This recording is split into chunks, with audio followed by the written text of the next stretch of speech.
Hey everybody, and welcome back to Investing with Wesley. We recently just closed out a series where I explained to you exactly how the economy works because there's a lot of moving parts, as I'm sure you well know. In that series, we started off talking about transactions as the ultimate driving force of the entire economy. We talked about the central bank being the most important player because it controls the most important part, which is credit. And then we talked about the short-term and long-term debt cycles that are caused because we use credit in the economy. But one repeating theme across both different cycles is that the short-term debt cycle, you continuously gain more and more debt. And at the deleveraging phase of the long-term debt cycle, most of the people or businesses or banks that are in debt will default and declare bankruptcy and, in a sense, transfer that debt over to the government. Today's episode, I want to talk to you about what happens when the government itself becomes so over-leveraged that it can no longer even borrow money from the central bank. That being said, let's get into it. Okay, so for starters, let's talk about why the government itself borrows money from the central bank. And the reason itself is really just as simple as it needs more money because it needs to spend more money. Now, honestly, most of the time, the government is terrible with how it spends money,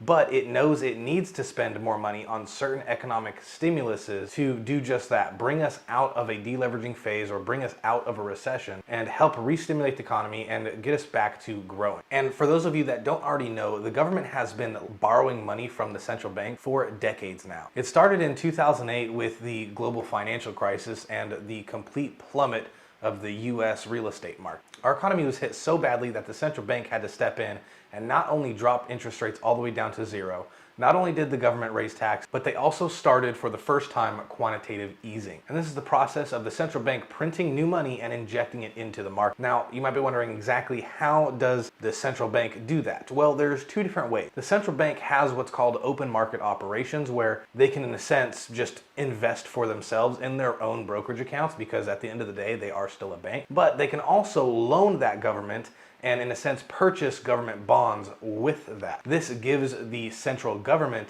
a bunch of money to spend with because the central bank just funded their debt. But remember, whenever you create credit out of thin air, like we do millions of times throughout our economy, that transaction in time has to be settled. And it can only grow and it can only last for so long before it absolutely must be settled. And you have to start getting these debts off of your balance sheets. Now, around the global financial crisis era, we were doing just that. We would borrow money from the central banks, do whatever we needed to do with it, and then once the bonds reached maturity, we'd pay it back. And then the central bank would decide to either keep that newly printed money in circulation and boost the economy through inflation, or they would decide to get rid of the money in circulation and decrease the inflation amount. Either way though, back then we used to pay our debt. Now it seems that the new way of doing things is that we just do not pay our debts, we just continuously roll them over. Now what I mean by that is when you purchase a bond, you're carrying either a business or government type of debt. And the agreement is basically between you and that body saying the body is going to pay you a certain amount of interest every month or every year for a certain amount of years. And once that time frame is up and once the bond reaches its maturity, that business or government entity is going to pay you back in full whatever the amount of debt was that you covered. So let's say you bought a $1,000 bond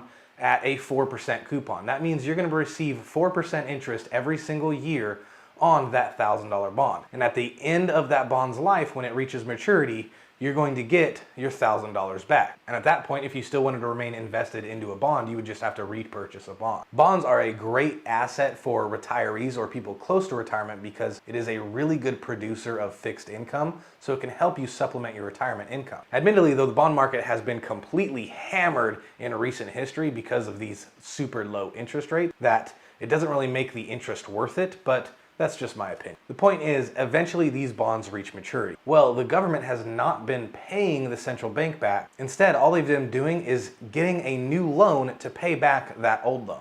In a sense, they just completely keep rolling over the debt. And honestly, as long as interest rates remain at near zero, they can do this for an extremely long period of time because the amount of interest they have to pay time and time again for more and more debt is almost zero. But even if decades into the future, the interest rates remain at zero, you can only stack up debts for so long before you begin to become uncreditworthy. Yes, even the government can no longer be creditworthy. Just look at governments that have gone bankrupt, like Venezuela in recent history. So that leads us to that question. How much money could the government feasibly just continuously stack and roll over until even the 0% interest rates that they're rolling over with are just too high for them to keep doing? When will the US government be completely uncreditworthy, insolvent, and have to deleverage their trillions of dollars worth of debt? And what would that do to our economy? Well, quite frankly, with everything else in the economy, it really just depends on how they go about doing it. As an example, they can go really hard and really responsible with it and completely cut government spending, downsize a lot of their agencies, stop giving the senators and the lawmakers these giant bonuses, and instead maybe even enact different laws that would make someone impossible for re-election if they blew the budget or if they overspent. But let's be real, they're probably not going to go about doing this. What they are probably going to do is completely overspend, and when it comes to the point of deleveraging, they're probably going to inflate the dollar away, or better yet, inflate the debt away, which in turn would just completely ruin the dollar's value. So you might be thinking to yourself, well, exactly how would that work? How would that even be possible? Wouldn't that completely flatline the economy and we basically re-enter the dark ages again? Well, no, not necessarily, because we've already changed currencies once before and the economy was fine. In fact, the economy thrived when it happened. If you don't already know, we used to be on the gold standard. Every dollar was worth a certain amount in gold. The US would continuously buy gold and store it in their reserves to grow their gold reserves, thus also growing the amount of dollars in circulation, until it basically got to a point where a lot of people, businesses, and banks were pulling out the gold. They were trading in their dollars and taking gold, mostly because of economic fears. They'd rather have the gold, the real precious metal, than the dollar. And rightfully so, because there wasn't enough gold in reserve to pay everybody their dollars. So eventually it was kind of going to go bust. This is ultimately what led us to drop the gold standard altogether and go into the current fiat style currency that we're using today. Well, when that happened and when the president at the time announced that we were no longer going to be going based on the gold standard but using the central bank and the fiat currency, the stock market actually grew about 25% in a single day after that announcement. Now, just talking about that brings up a bunch of different questions, but the point for now is that we've already gone through different currencies. And what I foresee happening when the government becomes so over-leveraged that it must deleverage and basically go insolvent is that they're going to borrow a bunch of US dollars, a bunch of money from the central bank. So much so that I think every dime of government debt would be able to be paid for with this one loan. And not only that, but it would probably be enough money to pay for everyone else's debts too, considering the government keeps talking about student loan forgiveness and other kinds of loan forgiveness as well. So if we're lucky, literally every loan out there that is held with US dollar currency would basically be able to be paid off immediately. Now, your loan itself would probably not be paid off. Just that much money would be printed. And once all the government debts would be paid off, they would introduce a new currency. Now, how this would probably happen is that all the government debt being held overseas by other banks throughout the world and other governments, all those debts would be paid off. All the debts we're currently holding, like the debts the central bank in the US is holding, those would probably just be deleted into the system. Not get paid back, but also not really have it affect the economy or the government. It would be as if they never existed. Once all the dollar debts are paid off, then the government would introduce a new currency. Now, it could be a form of digital currency like a crypto coin.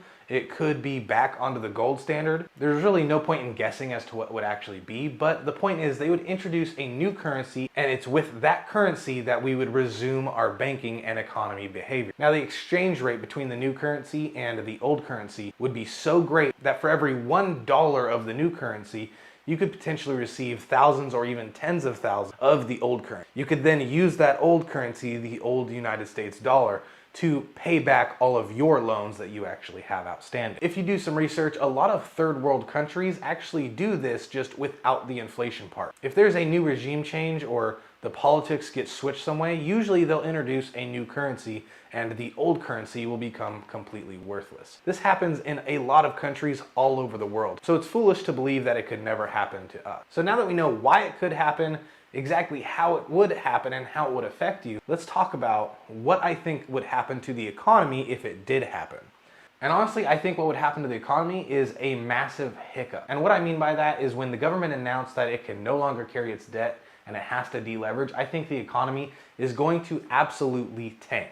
Now, the stock markets will probably go to all-time highs because that's just how inflation and printing a lot of money works. But I think the actual economy will tank. People are probably going to stop doing businesses, they're going to stop taking out loans, and everything across the economy in all of its markets are going to absolutely tank. Followed by the real estate and stock market collapse, because that'll be a little bit delayed. Once the real estate and stock market collapses, it'll be a period similar to the 2008 market crash. I don't necessarily think we're going to go into full Great Depression mode, but it's going to be a significant kind of depression. And once the dollars are printed and once all the debts are settled and the deleveraging is complete and the introduction of new money is complete, it'll take some time for people and businesses and the economy to jumpstart again and get back on board with how the banking system would work under this new currency. But once that does happen, we will probably also lose reserve currency status throughout the world, which brings up a different set of issues. Now, nothing that would long-term affect us or our investment, but we would have to pay attention to which country and which currency becomes the new reserve currency, because all of our forms of banking and our interest rates and so on will be tied one way or another to that reserve currency.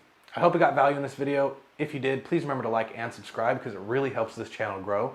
I have a dedicated Facebook and Instagram account. Feel free to find me, message me, ask me questions, comments, whatever you want. Either way though, the choice is yours, and I'll see you in the next episode.